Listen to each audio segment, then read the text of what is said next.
అందరికీ నమస్కారం. డబ్బుతో అహంకారం చూపిస్తున్న ప్రతి ఒక్కరూ ఈ కథ గురించి తెలుసుకోండి. కథ నచ్చితే లైక్ చేయండి. కొత్తగా ఎవరైనా చూస్తున్నట్లయితే ఛానల్ సబ్స్క్రైబ్ చేసుకోండి. ఒక జంట భోజనం ముగించుకున్నాక ఆ ఇంటి ఇల్లాలు అన్నీ సర్దుతున్న వేళ ఒక వ్యక్తి తలుపు కొట్టే శబ్దం వినిపించింది. ఎవరై ఉంటారు అని భర్త అడుగుతుంటే ఆకలి అంటూ ఒక వ్యక్తి అన్నం పెట్టమని అడిగాడు.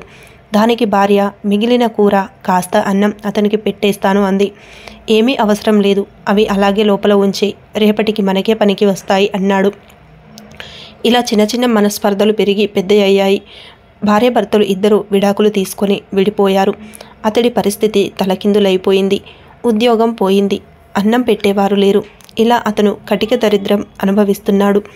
భార్య మాత్రం విడిపోయాక కొన్ని ఏళ్ల తర్వాత ఒక వ్యక్తిని వివాహం చేసుకుని హాయిగా గడుపుతోంది.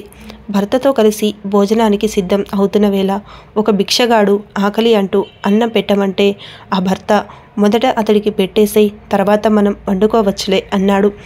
సరే అని ఆమె బయటకెళ్ళి వచ్చి బోరున ఎడవడం మొదలుపెట్టింది. ఏమైంది అని అడిగాడు. ఆ భర్త వచ్చిన ఆ భిక్షగాడు ఎవరో తెలుసా, నా మొదటి భర్త అని చెప్పింది. దానికి తాను నవ్వుతూ నేనెవరో తెలుసా అని అడిగాడు. నేను ఆ రోజు ఆకలి అని నీ ఇంటి తలుపులు కొట్టిన వాడిని అన్నాడు.